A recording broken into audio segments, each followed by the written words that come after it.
வணக்கம். இன்னைக்கு நாம ஒரு முக்கியமான பயணத்துக்கு போக போறோம். பண்டிட் ஸ்ரீ ராம் சர்மா ஆச்சாரியாஜியோட வழிகாட்டுதல் மூலமா நம்ம ஆரோக்கியத்தோட ஆழமான ரகசியங்களை புரிஞ்சுக்க போறோம். நம்ம உடம்புல ஏற்படுற பொதுவான பிரச்சனைகளுக்கு பின்னால இருக்கிற உண்மையான காரணங்கள் என்னன்னு தெரிஞ்சுக்கலாமா? ஒரு நிமிஷம் இதை யோசிச்சு பாருங்களேன். உங்களுக்கு அடிக்கடி உடம்பு வலியும் மலச்சிக்கலும் வருதா? அது வெறும் வியாதிதான் நினைச்சிட்டு இருக்கீங்களா? ஒருவேளை அது உங்க மன உறுதியோட பலவீனத்தை காட்டுற ஒரு அறிகுறியா இருந்தா நம்ப முடியலையா? பாருங்க, குருதேவர் என்ன சொல்றாருன்னு, ஆரோக்கியமான உடம்பு தான் வெற்றிகரமான வாழ்க்கையோட முதல் படி. அப்போ நம்ம உடம்புல வர்ற இந்த பிரச்சனைகள்லாம் வெறும் அறிகுறிகள் இல்ல, நம்ம மன உறுதியில ஏதோ குறைபாடு இருக்குன்னு காட்டுற எச்சரிக்கை மணிகள். சரி, அப்போ இந்த மூல காரணத்தை சரி பண்றது எப்படின்னு கேக்குறீங்களா? அதுக்கு தான் இப்ப நாம 3 முக்கியமான தூண்களை பத்தி பார்க்க போறோம். நம்மளோட முதல் தூண் பிராணசக்தி. நம்ம உடம்புக்கு தேவையான சக்தி சாப்பாட்டுல இருந்து மட்டும்தான் வருதுன்னு நாம நினைச்சிட்டு இருக்கோம். ஆனா அதை விட ஒரு பெரிய சக்தி இருக்கு. பிராணன்னா என்ன? அது நம்மளோட உயிர் சக்தி. சாப்பாட்டை விட பவர்ஃபுல்லான ஒரு எனர்ஜி. நாம சுவாசிக்கிற காத்துல தாங்க அது ஒழிஞ்சிருக்கு. நீங்க ஒவ்வொரு தடவையும் ஆழமா மூச்சு இழுக்கும்போது இந்த உயிர் சக்தி நம்ம உடம்புக்குள்ள போய் நம்மள சுத்தப்படுத்தி சோம்பல விரட்டி அடிக்குது. இதுதான் நம்மளோட முதல் ஸ்டெப். ரொம்ப சிம்பிளான 2 ஸ்டெப்ஸ் தான். காலையில எழுந்ததும் 2 கிளாஸ் தண்ணி குடிங்க. இது உங்க குடலை மெதுவா எழுப்பி விடும். அதுக்கப்புறம் ஒரு 20 நிமிஷம் விறுவிறுன்னு நடங்க. அவ்வளவுதான், உங்க செரிமான நெருப்பு பத்திக்கும். நாள் முழுக்க நீங்க எனர்ஜெட்டிக்கா இருப்பீங்க. சரி, ஒருவேளை உங்களுக்கு காலையில சூரிய வெளிச்சம் கிடைக்கலனா என்ன பண்றது? கவலையே வேணாம். அதுக்கு தாங்க சூரிய பேதின்னு ஒரு சூப்பரான சுவாச பயிற்சி இருக்கு. ஒண்ணுமில்ல, உங்க வலது நாசி வழியா மூச்சு இழுத்து விட்டா போதும். இது உங்க உடம்புக்குள்ள சூட்டையும் செரிமான சக்தியையும் தானாவே உருவாக்கும்.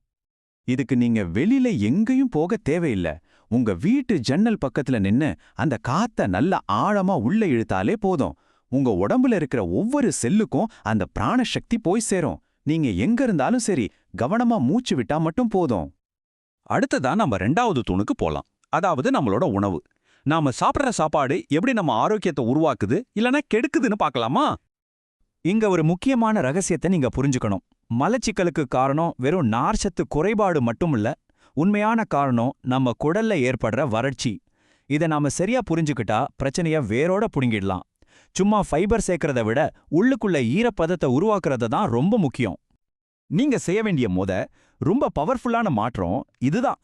காலையில டீ கூட சாப்பிட்ற அந்த பிஸ்கட் இருக்கே, அதுல இருக்கிற மைதாவும் எண்ணெயும் சுவையா இருக்கலாம். ஆனா அது உங்க குடல் ஆரோக்கியத்தை மெதுவா அரிச்சு தின்னுற ஒரு மறைமுக எதிரி. இந்த ஒரு சின்ன மாற்றத்தோட ரிசல்ட்டை பாருங்க. பிஸ்கட்டுக்கு பதிலா பழங்களோ விதைகளோ சாப்பிடும்போது உங்க குடலுக்கு இயற்கையான ஒரு பலம் கிடைக்குது. செரிமானமும் சூப்பரா நடக்குது. மலச்சிக்கலுக்கு இது ஒரு நிரந்தர தீர்வா இருக்கும். பாருங்க, இது ஒரு அழுமையான இயற்கை மருந்து. இஸ்பகுல், அதாவது சிலியம் ஹஸ்க், நம்ம குடலுக்குள்ள போய் ஒரு ஸ்பாஞ்ச் மாதிரி வேலை செய்யும். அங்க இருக்கிற கழிவுகளை எல்லாம் உறிஞ்சி சுத்தப்படுத்தி மலத்தை இளக்கமாக்கும். ஆனா ஒண்ணு, இத சொல்ற மாதிரி கரெக்டா ஃபாலோ பண்ணணும். அந்த குடல் வறட்சின்னு சொன்னோம்ல, அதை சரி பண்ண ஒரு சூப்பர் ஆயுதம் இருக்கு. நம்ம நல்லெண்ணெய் தான். சமையல்ல கொஞ்சமா நல்லெண்ணெய் சேர்த்துக்கிட்டா போதும், உங்க குடலுக்கு தேவையான இயற்கை ஈரப்பதம் கிடைச்சிடும். டைஜஷன் சிஸ்டம் ஸ்மூத்தா வேலை செய்யும். இப்போ நாம கடைசி ஆனா ரொம்ப ரொம்ப முக்கியமான ஒரு தூணுக்கு வந்திருக்கோம். நம்ம மனசுக்கும் உடம்புக்கும் இருக்கிற அந்த ஆழமான பிரிக்க முடியாத கனெக்ஷன் பத்தி இப்போ தெரிஞ்சுக்கலாம். இது உங்களுக்கு ஆச்சரியமா இருக்கலாம், ஆனா இது சயின்ஸ். நீங்க ரொம்ப டென்ஷனா ஸ்ட்ரெஸ்ஸா இருக்கும்போது உங்க குடலும் சேர்ந்து சுருங்கிடுது. இது நேரா மலச்சிக்கலுக்கு வழிவகுக்குது. அப்ப இதுக்கு என்ன அர்த்தம்? மன அமைதின்றது ஒரு லக்ஷரி இல்ல, அது நம்ம செரிமான ஆரோக்கியத்தோட அடித்தளம். மனசுல இருக்கிற பாரத்தை இறக்கி வைக்க ஒரு சூப்பர் டெக்னிக் இருக்கு. தூங்க போறதுக்கு முன்னாடி உங்களை தொந்தரவு பண்ற எல்லா யோசனைகளையும் ஒரு பேப்பர்ல எழுதுங்க. இல்லனா உங்க போன்ல ரெக்கார்ட் பண்ணிடுங்க. மனசுல இருக்கிறத வெளியில கொட்டிட்டா உங்க ஆழ் மனசுக்கு நல்ல ஓய்வு கிடைக்கும். ராத்திரி முழுக்க தேவையில்லாத சிந்தனை வராது. இப்படி மனச காலியாக்குறதால உடனே கிடைக்கிற பலன் என்ன தெரியுமா? ஆழமான நிம்மதியான தூக்கம். உங்க மனசு அமைதியா இருந்தா உங்க உடம்பும் நல்ல ரெஸ்ட் எடுக்கும். காலையில எழும்போது செம்ம ஃப்ரெஷ்ஷா ஃபீல் பண்ணுவீங்க. தூக்கத்தை இன்னும் ஆழமாக்க இந்த சிம்பிளான விஷயத்த செஞ்சு பாருங்க. உங்க உள்ளங்கால்ல சூடான நல்லெண்ணெய் வச்சு ஒரு 10 நிமிஷம் மசாஜ் பண்ணுங்க. உங்க நரம்பு மண்டலம் அமைதியாகி ஸ்ட்ரெஸ் இல்லாம காலையில எழுந்திருக்கலாம். இது ஒரு பவர்ஃபுல்லான ரிச்சுவல். கடைசியா நம்ம மனசோட அபாரமான சக்தியை பாருங்க. நீங்க கண்ணை மூடி சூரிய வெளிச்சம் உங்க மேல படுற மாதிரி கற்பனை பண்ணாலே போதும், உங்க மூளை அதை உண்மையா நம்பி ஸ்ட்ரெஸ்ஸ நொடியில குறைச்சிடும். இதுதான் நம்ம மனசோட மேஜிக். சரி, நாம இப்போ 3 தூண்டுகளை பத்தி பார்த்தோம். ஆனா இது எல்லாத்தையும் ஒன்னா இணைக்கிற ஒரு சக்தி இருக்கு. அதுதான் எல்லாத்துக்கும் அடிப்படை. ஒரு தடவை ஞாபகப்படுத்தி பார்க்கலாம்.